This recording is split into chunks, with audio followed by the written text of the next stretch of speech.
Hi, my name is Karyn Kusama, and I am a film and TV director. So first off, you're here for your film Destroyer, which is going to be screened here at the Film Row Cinema, just behind us. And I guess first off, I want to know kind of what drew you to the story of Destroyer. Yeah, when I got the script, I was already familiar with what was going to happen in the story because the screenwriters I've worked with now 3 times, and this was my 3rd time working with them. So at that point, they had, Phil and Matt, the writers, had walked me through an outline. And what I appreciated about the script and what drew me to it was the fact that it took this familiar shape, the cop genre, the cop thriller, and just continually exposed something new about the main character in this way that tilted it toward character study. And I really liked the idea that we would be immersed in a story that we kind of thought we understood. But as we watched it more and more, we understood that we were really just being held hostage by this character. We're taught here to, they say, find your crew. Meaning, literally as film students, but then it extends out to everybody else at the college. And you said you've worked with these screenwriters for 3 films, and I guess I just kind of want you to touch on what it's like working with the same people and what you think that brings to a project. Yeah, for me, I find value in both. I think it can be great to work with new people. Sometimes that adds a kind of interesting, new energy. But I've worked with the same editor and the same composer on all my films. 3 of my 5 films have been written by Phil Hay and Matt Manfredi. And so for me, having that team, a kind of creative core, I just find it's a really useful way to create a shorthand where I don't need to say very much. I can just sort of launch in and describe what's working, what's not working. I understand everyone. I think they understand me, and so there's a respectful way to be really honest about what we need from one another, and also in particular what I need from them. And I'm very fortunate to have those relationships. Perfect. And I guess as much as I've seen and read about the film, it really it doesn't pull any punches. It's surprisingly I guess Hollywood is full of superhero movies at the moment. Yeah. And it's not and it's not afraid to show I guess what the violence of the story actually means. Yeah. What made you go that route with how you portrayed violence? Well, as I've gotten older, I've had to recognize that I portray violence in, at this point, nearly all of my films. And I need to have a kind of personal responsibility to doing that. And so for me, violence on screen isn't valuable if it doesn't tell us something about the world of the movie, the characters in the movie, and if it doesn't have consequences. And so for me, it was really important that the violence actually have physical and emotional consequences to the characters.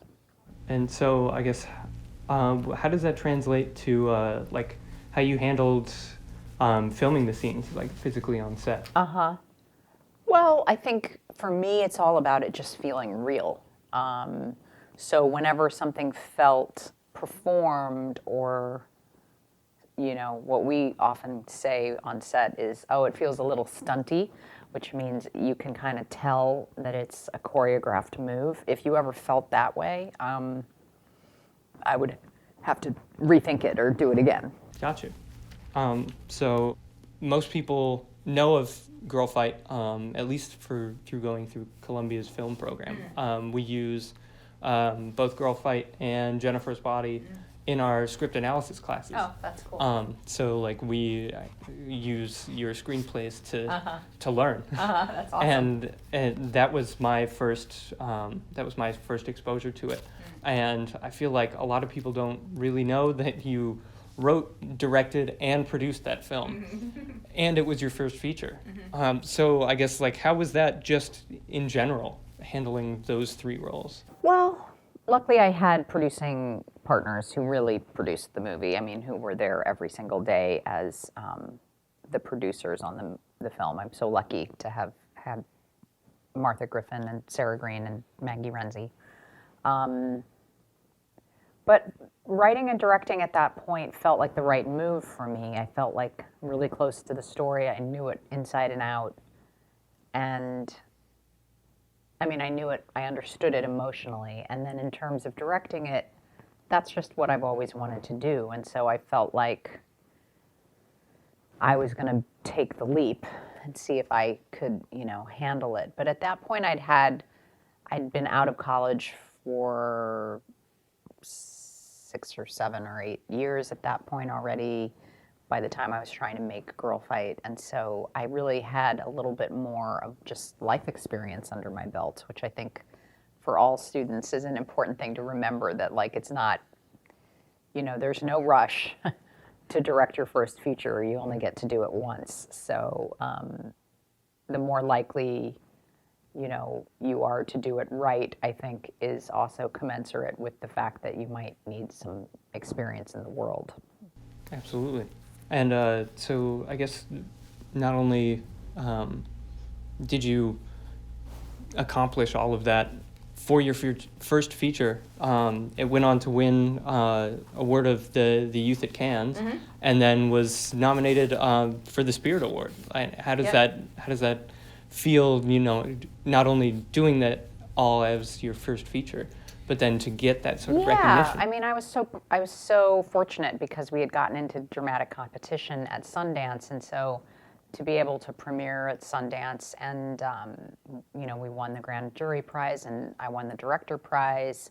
It put me out on a stage really quickly. It was a little overwhelming, and now I think I can handle it all a little more, I want to say kind of soberly, just sort of understand it's part of the process of getting your film out there.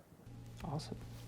And quickly, I want to touch on Jennifer's Body, which is now, it went from kind of like flying under the radar a little bit to now it's kind of like a cult classic. It seemed to happen like in the last just couple years. So I guess I want to know what it was like kind of working alongside Diablo Cody, putting that screenplay together. I loved the script. As soon as I read it, I just couldn't stop laughing, and also found it really moving. Like on the page, the writing was surprisingly, it was both really funny, really scary, and really authentic in its depiction of teenage girls and the nuances of their friendships. And so I felt like Diablo had such a strong handle on the script that was kind of a big part of my wanting to do it. I'm not somebody who can, sort of half like a script and say, oh, let me see what I can do with this.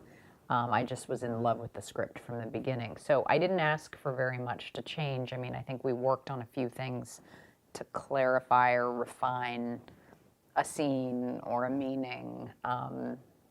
But I loved working with her because she's not a precious, self-regarding writer. She's much more kind of like, I'll try this, I'll try that. She works really fast. She doesn't take herself too seriously. She's a really refreshing person to work with. Yeah, that was immediately what stood out in that screenplay was that it did have a good mix of tones. Like the description that stuck with me, like even having taken that class a couple semesters ago, is the first description of like the spiky black substance that looked like porcupine quills and oil, and it was like that. how do you how do you take that, what's written on the page, and figure out how to put it up onto the big screen? I mean, luckily with that script, so much of the way those sequences were written were so vivid and interesting in and of themselves that it was a great guide for our visual effects department, for our physical special effects department. And so we were able, I think, to kind of finesse the look of something because we had a blueprint from the very beginning. We were able to start, seeing what that would look like pretty early. Awesome. I would love to close the interview off with just some, what advice do you have for students who are leaving college and breaking out into the industry? Yeah. I mean, I think that I had in myself an instinct that as I said before, that I needed some experience in the world before I was really going to be ready to make my first feature. And I really think that remains something I think is true for young people, that before they go off and immerse themselves in a story, I think it's really important that you feel you have a story to tell. And sometimes that takes time. Sometimes that takes just being in the world, taking care of yourself, paying your rent, having a job that you can complain about, people that you can think about at work that you can interact with. And there's something about just being connected in the world. Like now, there's so many, there's so much input and so much stimulus and so many reasons to not be making work.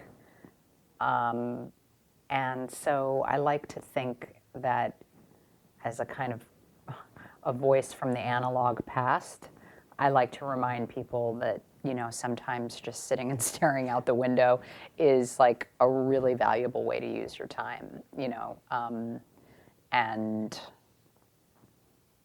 finding yourself as presently engaged with all of the people in your life is how you can survive being in this business. You have to have relationships that you can fall back on when the times get tough, because they will.